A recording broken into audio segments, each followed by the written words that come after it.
Welcome back aboard Arabella, where after a short stay in Mattpoisett after launch, the crew transited over to Mystic, Connecticut for the Wooden Boat Show, where we start today's episode. And later, Arabella will move through the busy Newport Harbor to Bristol to finish up the work on the living systems, which today means starting up the water maker.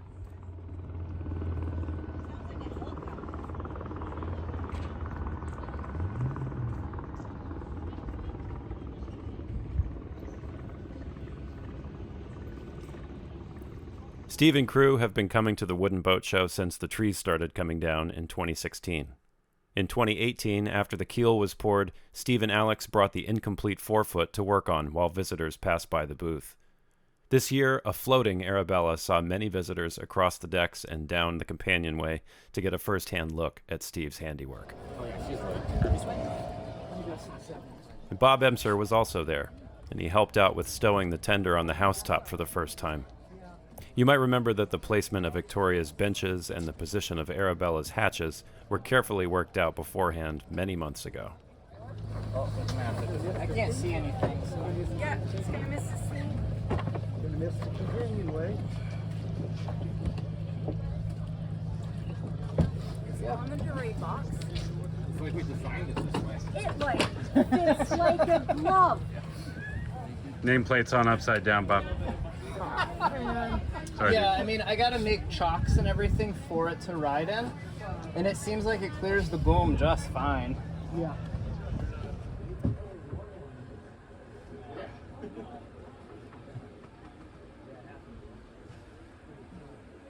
Manually powered owner builds. Honorable mention is this is another wonderful story. Here's a small tender that was built out of the wreck of a boat. The boat was literally being junked, and they saved enough wood from it to build a tender. Great story, interesting little boat. Victoria, 9-foot tender, Bob Emser.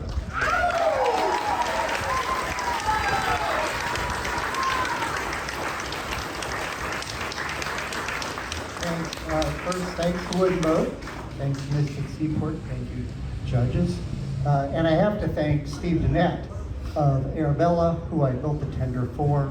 And without Steve, I wouldn't have had the materials. And he really pushed me because he kept saying, I would want the tender light, and I want the tender to have the soles to be removed. Oh, and could you put a flip-up rudder? And oh, I'd like it to sail. And it kept going on and on. But it's been really a joy in collaborating with him, and thank you all, and I really appreciate it.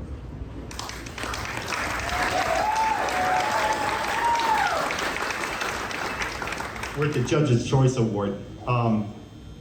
Hey, really, this was decided probably immediately when we all saw the boat. Incredible story.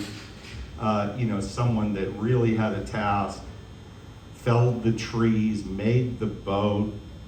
He made the fasteners. Judge's choice is Arabella, 38-foot William Acorn.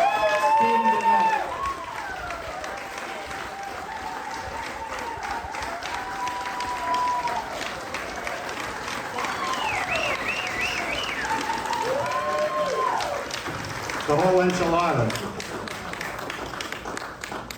Thank you. It's pretty surreal. I've been coming to the Wooden Boat Show for numerous years now, and I never really imagined that I'd be here on my own boat, and never imagined that we would win an award. Because building the boat, that was never an intention. She's a rugged cruiser, and I intend to take her to far-flung places and beat the tar out of her. So she doesn't have the fit and finish and the beauty that a lot of these boats do, but I'm honored to be here, and I'm honored for this, and thank you so much to all of our followers and Patreon and the crew and everyone who's made this possible. Thank you so much. Thanks, Steve. I'm so proud of you. I travel all over New England for work. I was in Western Massachusetts for Acorn, Arabella, and now we're at the coast. I work in Mystic on restoring Roslyn. I live up in Maine. It can be really hard to find a therapist, which is something that I would really like to do in the near future. There's big things on the horizon. I could use some support.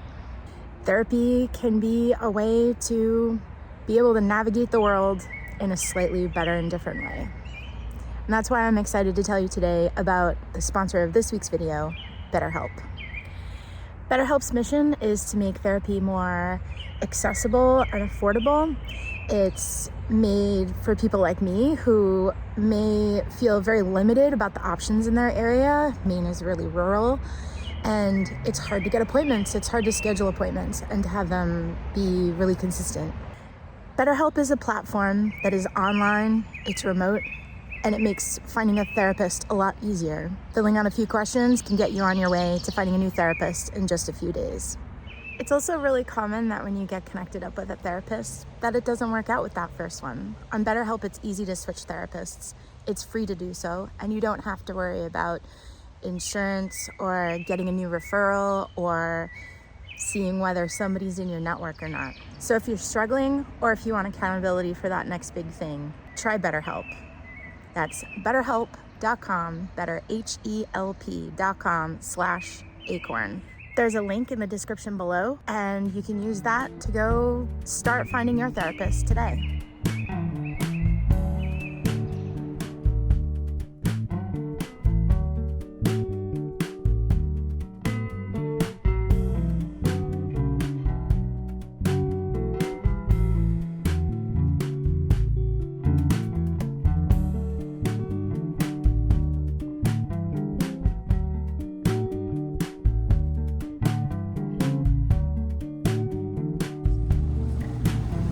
Underway, 6:30 a.m.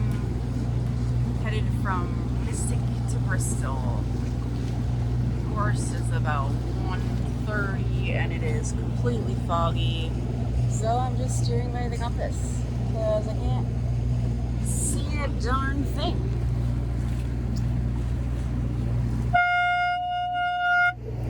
I can also steer by the sun, but I don't want to stare into the sun. So I'll steer by the compass. It's a digital compass though. It's like cheating.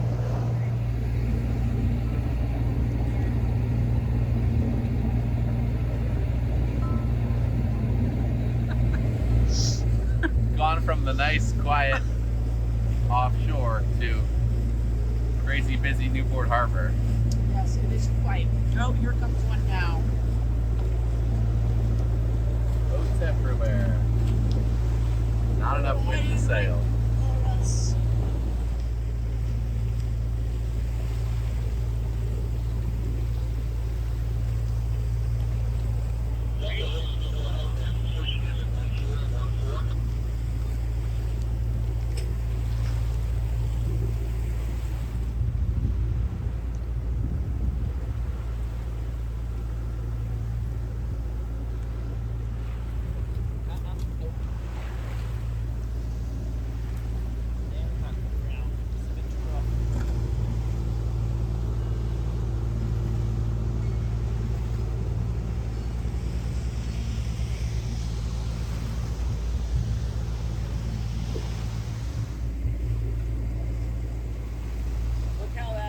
Yaws back and forth, back and forth. Oh yeah, you Victoria. definitely don't want that.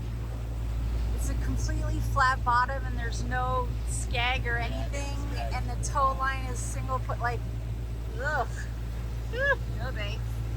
And then Victoria, happy as a little clam.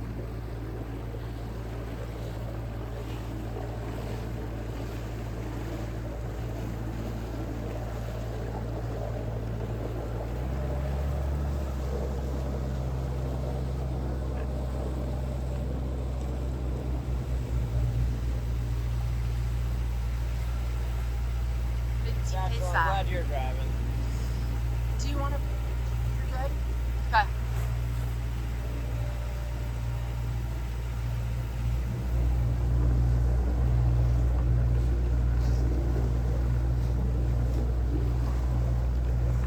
It's getting choppy in here.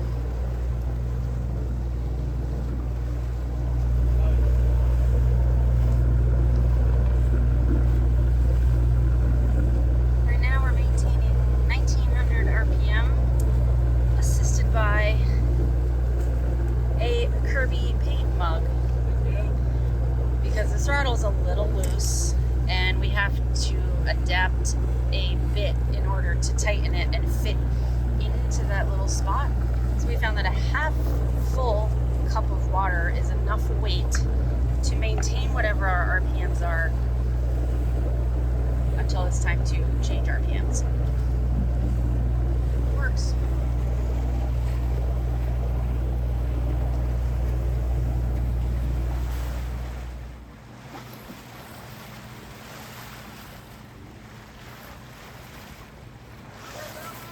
Hello, hello! Good to see you. I like your boat. Oh, look at that. That's neat.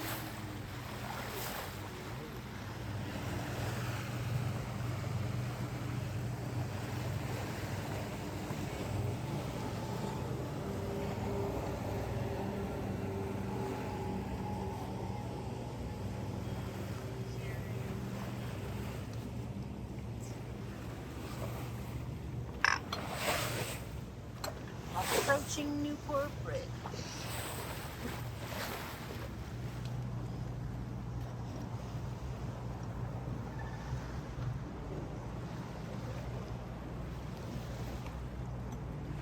Oh, it's choppy.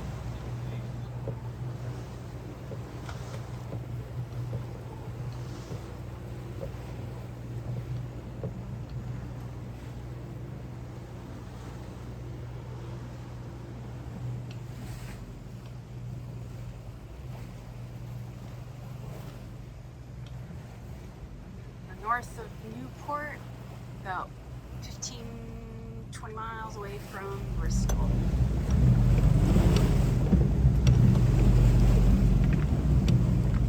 We just picked up a mooring in Bristol Harbor and someone's ready to go. Raise your hand, Akiba, if you're ready to go. He's ready to go. He's super ready. Come on, Dad. Let's go.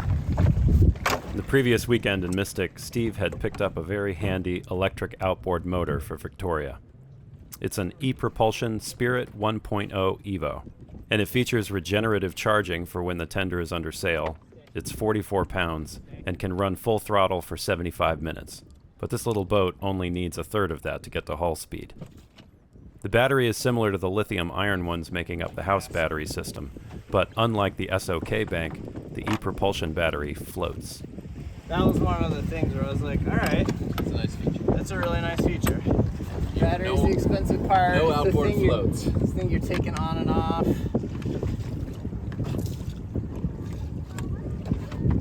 I bet we got 80% charge. So it was down to 1 bar. We charged it while we were underway for, let's say, 9 hours. We are full. Full! So we weren't, it didn't shut off, so we weren't like 100% full, but we are very, very close to it.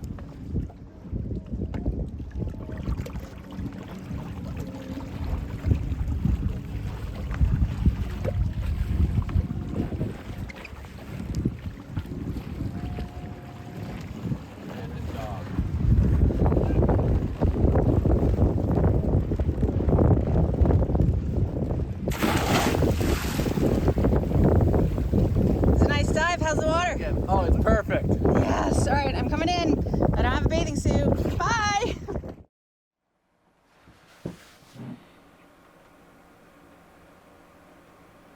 So we're almost out of water. We're getting awfully thirsty. This is the last cup. Oh, so we're gonna commission the water maker. We could just go into a dock, and buy city water, but got to get the water maker running at some point, and we got plenty of juice in the batteries to make some water. So the first step is flushing, as nicely evidenced by the manual. The first step is we're going to flush the storage chemicals that have been in the membrane to preserve it. And we're going to do that with a seawater flush because we're mostly out of fresh water. So essentially, relief valve is open so we don't build up pressure in the membrane. And I'm going to go flick the switch and hope for the best.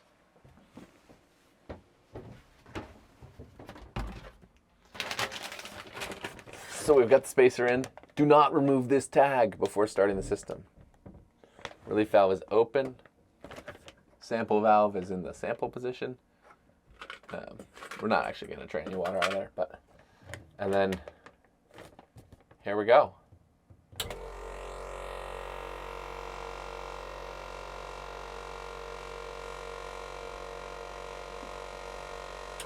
Oops.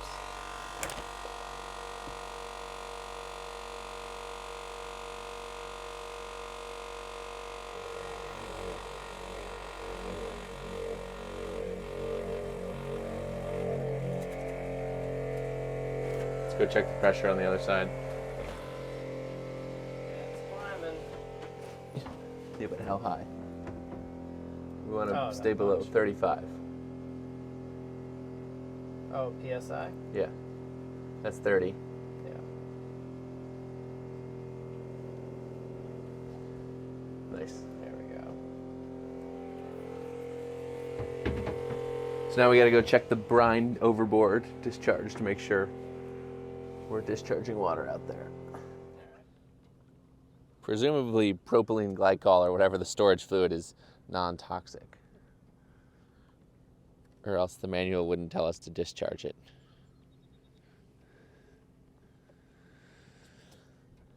But we are discharging it.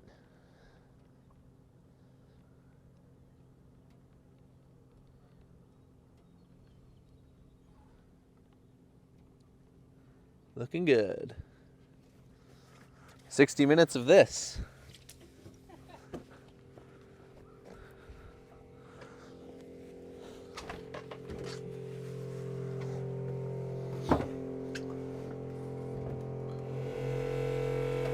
Here we go. Gonna pull this out. Close the valve.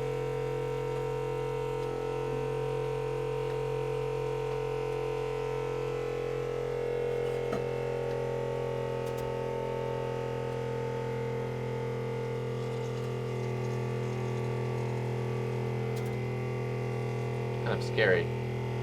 This thing's like 1,000 PSI.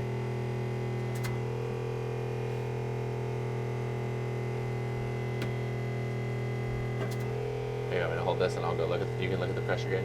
Oh, it's coming out. Oh, look at that! So it's stopping and starting because that's the way this booster pump works. Wow, this actually is much faster than I was expecting. That's quite a bit of water. Yeah, It's not going to take that just long. like fill the cup. Yeah. It's gonna start filling. We need to stop it. I guess I can just stop it.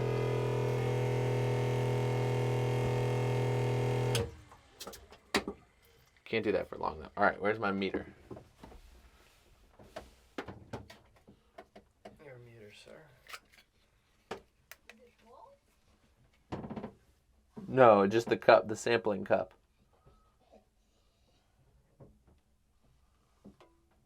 481. Nice.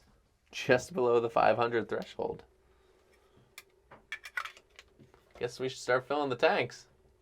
Let's do it. So I'm going to switch to the manifold because I want to fill just head tank first because that's the tank we freshwater backflush from.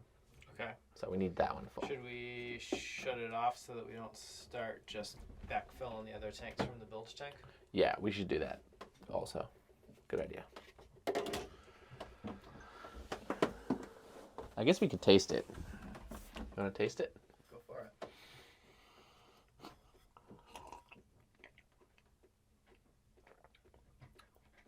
Maybe we shouldn't start filling the tank just yet. All right. So I think we were doing things a little bit wrong there because I was shutting off the water maker, partially because of the noise, trying to make the video better, partially because we don't have this sink drain hooked up yet and I didn't want to make a puddle. But Steve smartly got a bucket. So now we've let it run for about 5 minutes into this bucket. There's the timer now. And now I'm gonna pull the hose out. My cup filleth. Nice. Now we're gonna do a little salinity check.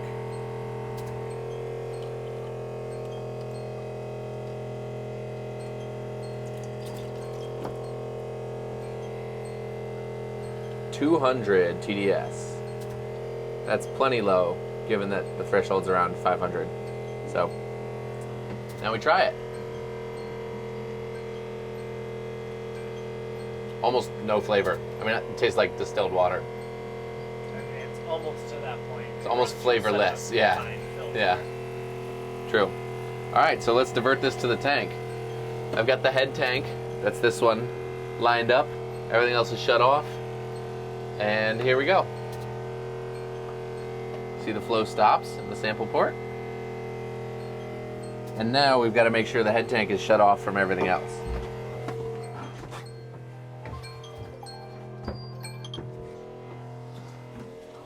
Gotta get the lift ups in here.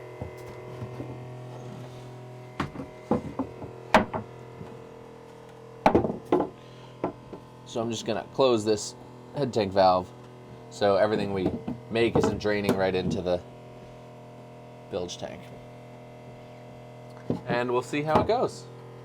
You can see over on the gauge over here the flow rate when we're making water, which is pretty nice. You know, it's gonna jump up and down because of that same booster pump operation. But when we're making water, we're making 9 gallons per hour.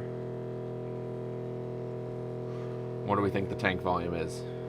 That tank's like 25 gallons or so. They're all like 20 to 30 gallons each. So, between 2 and 3 hours, that thing should be full. That's incredible. And our energy consumption right now, 12 amps, of which probably 8 to 10 is the water maker. It's pretty good.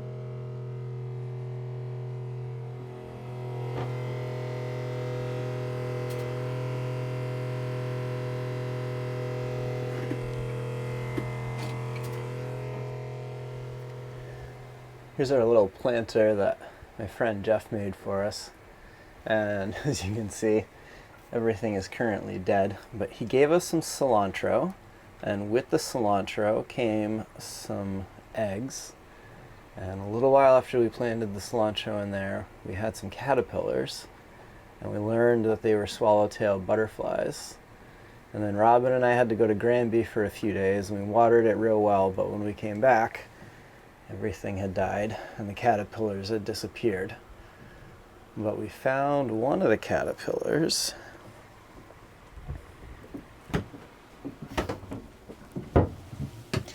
And it made a chrysalis, that's cocoon, down here on our frying pans. So we need to clean up some Akiva hair and some sawdust here, but we've been trying not to disturb it. And just yesterday, on a dreary, rainy, thunderstormy day, this little beauty emerged. So it's a swallowtail butterfly, and since it was in the boat and it was thunderstormy and really gross out, cold and raw and wet, we put it in this container, gave it some sugar water, and held it captive for 24 hours. And it is beautiful and sunny today. So, what do you think? Should we take it to shore and let it go? Yeah, I really want to set it free. It deserves to be free. All right, let's do it. What do you think, Akiva? Do you want to come to shore? Yeah. Go on, go for it. There's quite a bit of water in there. Yeah.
There it goes. So it flew into that tree over there.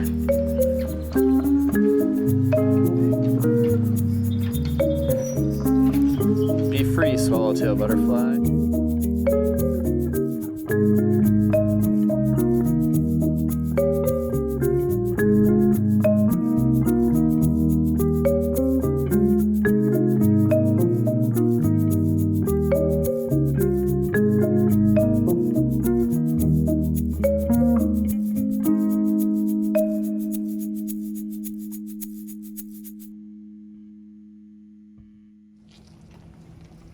Hi, Guy.